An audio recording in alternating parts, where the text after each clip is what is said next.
Hello students और BA second year economics paper second में आज हमारा टॉपिक है different sources of public revenue यानी कि सार्वजनिक आय के विभिन्न साधन या स्रोत। इसमें सुनिए, सार्वजनिक आय के उपयुक्त वर्गीकरण के आधार पर हम कह सकते हैं कि सार्वजनिक आय का मुख्य साधन कर ही है, किंतु इसके अतिरिक्त आधुनिक सरकारों की आय के कुछ अन्य साधन भी हैं। वास्तव में सार्वजनिक आय के विभिन्न साधन अथवा स्रोत हैं जिन्हें हम मोटे तौर पर निम्नांकित दो वर्गों में विभाजित कर सकते हैं।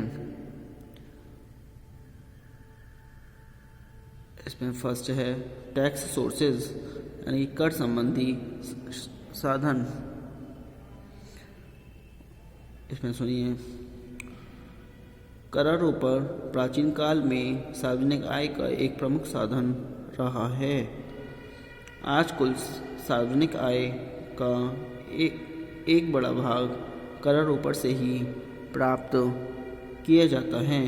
प्लेहन के अनुसार टैक्स दान के रूप में दिया गया वह सामान्य अनिवार्य अंशदान है जो राज्य के निवासियों को सामान्य लाभ पहुंचाने के लिए किए गए खर्चों को पूरा करने हेतु व्यक्तियों से लिया जाता है। कर सामान्य लाभ पहुंचने के लिए न्याय संगत कहा जा सकता है, लेकिन उसे सही माना नहीं जा सकता है।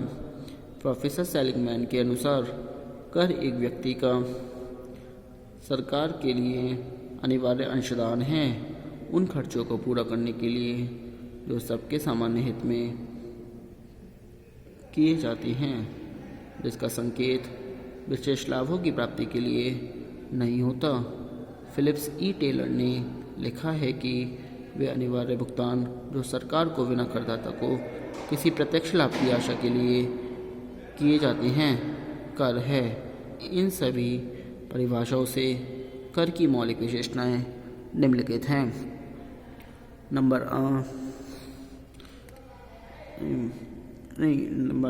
फर्स्ट है कर एक अनिवार्य भुगतान है। नंबर सेकंड, कर से होने वाली आय का उपयोग सामान्य हित के लिए किया जाता है। थर्ड है सरकार करदाता को कर के बदले में कोई विशेष लाभ नहीं प्रदान करती। फोर्थ है यद्यपि कर देते समय कोई व्यक्ति अपनी आय अथवा पूंजी को काम में ला सकता है, लेकिन अंत में कर का भुगतान आय के द्वारा ही किया जाता है, क्योंकि पूंजी भी तो पिछली बचत की हुई आय होती है। अब नंबर सेकंड आता है नॉन टैक्स रिवेन्यू, गैर कर संबंधी साधन। 20वीं शताब्दी के प्रारंभ तक करों से प्राप्त होने वाली आय को ही सार्वजनिक आय का प्रमुख साधन माना जाता है, परंतु द्वितीय महायुद्ध के उपरांत गैर कर साधन संबंधी आय के क्षेत्रों की महत्ता में काफ़ी वृद्धि हुई है। कारण यह है कि आज राज्यों को अपने विस्तृत कार्यों के संपादन के लिए जितने धन की आवश्यकता पड़ती है, इसलिए गैर कर संबंधी साधनों का महत्व दिन प्रतिदिन बढ़ता जा रहा है। विभिन्न देशों के बजटों के अध्ययन से यह विदित होता है कि यद्यपि करारोपण सार्वजनिक आय का एक महत्वपूर्ण साधन है, लेकिन गैर कर साधन ही कुल आय का लगभग 1/4 से लेकर 1/3 भाग तक प्रदान करते हैं। अमेरिका, जापान, दक्षिण अफ्रीका और मध्य पूर्व एशिया के देशों में समस्त आय का 1/3 भाग, कनाडा और फ्रांस में 1/4 भाग और इंग्लैंड में 10% भाग गैर कर साधनों से प्राप्त होता है। आधुनिक वित्त में निम्नलिखित 3 कारणों से कर साधन की तुलना में आय के गैर कर साधनों का महत्व बढ़ता जा रहा है। नंबर सीमा, सरकार द्वारा करारोपण की एक सीमा होती है, अतः अनिश्चित मात्रा में ही कर नहीं लगाए जा सकते, जबकि गैर कर साधन विभिन्न होते हैं और इन साधनों से राज्य को असीमित आय प्राप्त हो सकती है। नंबर श्रेष्ठ प्रभाव, करारोपण का देश में उत्पादन व लोगों को बचत और विनियोग की क्षमता पर प्रतिकूल प्रभाव पड़ता है, परंतु गैर कर साधनों का देश के उत्पादन और बचत पर प्रतिकूल प्रभाव नहीं पड़ता। नंबर 7, सप्रभाविक नियंत्रण। गैर कर साधनों के द्वारा सरकार अर्थव्यवस्था पर प्रभावशाली नियंत्रण रख सकती है। सार्वजनिक आय के गैर कर साधनों को निम्नलिखित 4 वर्गों में बांटा जा सकता है। नंबर 1 है कॉमर्शियल रिवेन्यूज़, यानी कि व्यावसायिक आय। सुनिए इसमें, डॉक्टर डाल्टन लिखते हैं, सार्वजनिक सत्ता को अपनी संपत्ति और उद्योगों से प्राप्त शुद्ध मौद्रिक आय से उसकी कुल आय में वृद्धि हो जाती है। इस आय की प्राप्ति से सार्वजनिक सत्ता करों में थोड़ी और व्ययों में वृद्धि कर सकती है, जो इसके अभाव से संभव नहीं है। वर्तमान युग में सरकार द्वारा इन व्यापारियों और औद्योगिक उपकरणों का संचालन निम्नलिखित कारणों से किया जाता है। फर्स्ट है कुशलतापूर्वक संचालन।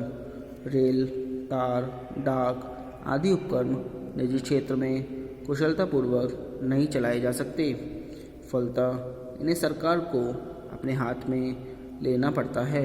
नंबर 2, जनोपयोगी सेवाएं। कुछ आवश्यक सेवाएं सरकार द्वारा इसलिए की जाती हैं जिससे एकाधिकारी और अर्ध-एकाधिकार अथवा अकुशल व्यवस्था वाले गैर सरकारी संगठनों से उपभोक्ताओं के हितों की रक्षा की जा सके, अर्थात अनावश्यक प्रतिस्पर्धा व उपभोक्ताओं के शोषण को बढ़ावा न मिले, जैसे नगर परिवहन, नगर जलपूर्ति की सेवाएं। 3 है उपभोग पर नियंत्रण। अफीम, शराब आदि मादक पदार्थों का उत्पादन तथा विक्रय सरकार द्वारा इनके उपभोग को नियंत्रित करने व जनता के जीवन स्तर को ऊंचा करने के लिए भी किया जाता है। नंबर 4 है राष्ट्रीय महत्व, यानी कि राष्ट्रीय और सामरिक महत्व के उद्योग जैसे अस्त्र शस्त्रों के निर्माण को भी सरकारी क्षेत्र में रखना आवश्यक होता है। 5 है अपर्याप्त पूर्ति। किन्हीं वस्तु की अपर्याप्त पूर्ति की दशा में सरकार को राशनिंग की व्यवस्था करनी पड़ती है। नंबर 6 है सामाजिकरण।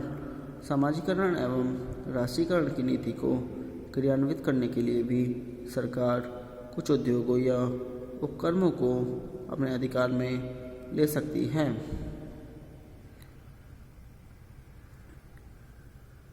नंबर 2 आता है प्रशासनिक, मतलब एडमिनिस्ट्रेटिव रिवेन्यूज़, प्रशासनिक आय। राज्य का एक प्रमुख कार्य देश में सुरक्षा का वातावरण बनाए रखना है। जब तक किसी देश में शांति व व्यवस्था नहीं होती है, वहाँ किसी प्रकार की आर्थिक और सामाजिक प्रगति नहीं हो सकती। अतः सरकार शांति और सुरक्षा स्थापित रखने के लिए नियम बनाती है।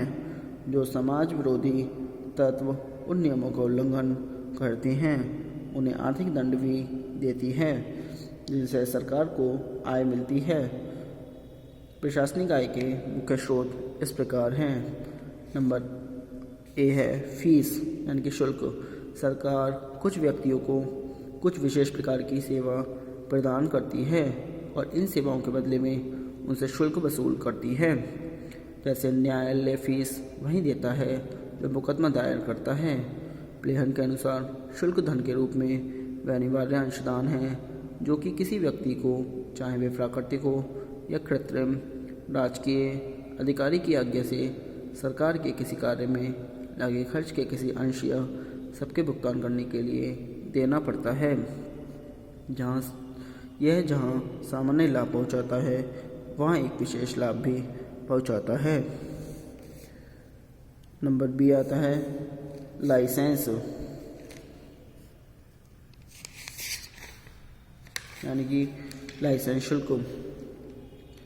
लुट्ज के अनुसार लाइसेंस शुल्क उस स्थिति में ही आता है जब सरकारी अधिकारी स्वयं कोई प्रत्यक्ष या स्पष्ट सेवा न करके किसी व्यक्ति को कार्य करने की आज्ञा प्रदान करते हैं अथवा उसे अधिकार सौंपते हैं।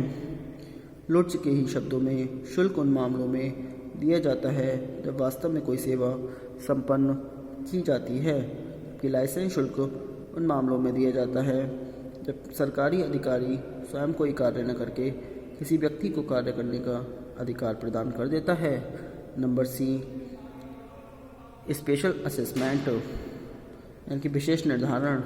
जब कभी सरकार द्वारा प्रदान की गई विशेष सेवाओं अथवा सुविधाओं के फलस्वरूप किसी क्षेत्र विशेष के लोगों की आय एवं संपत्ति के मूल्य में वृद्धि हो जाती है, तब सरकार उस क्षेत्र के लाभान्वित व्यक्तियों से एक विशेष प्रकार का कर वसूलती है, जिसे विशेष निर्धारण कहते हैं। अब नंबर 3 आता है ग्रांट्स एंड एड यानी कि अनुदान एवं सहायता। एक सरकार द्वारा दूसरी सरकार को आर्थिक सहायता के रूप में जो अनुदान दिया जाता है उसका काफ़ी महत्व है। विकसित देश अधिकांशतः अर्धविकसित देशों को अनुदान के रूप में आर्थिक सहायता प्रदान करते हैं। अनुदान तकनीकी सहायता, विकास सहायता अथवा सैनिक सहायता के रूप में भी ग्रहण कर सकते हैं। अब नंबर 4 है लोन्स यानी कि ऋण। ऋण सरकार की गैर कर आय का एक अन्य स्रोत है। केंद्रीय, प्रांतीय तथा स्थानीय सरकारें अपनी धन संबंधी आवश्यकताओं की पूर्ति के लिए ऋण भी लेती हैं। यह ऋण सरकारें देश विदेश दोनों से ही प्राप्त करती हैं। आधुनिक युग में सरकारें विभिन्न उद्देश्यों की पूर्ति के लिए बहुत बड़ी मात्रा में ऋण प्राप्त करती हैं और इस कारण सार्वजनिक वित्त व्यवस्था ऋण का महत्व बहुत अधिक बढ़ गया है। आज के लिए इतना ही। Thank you very much.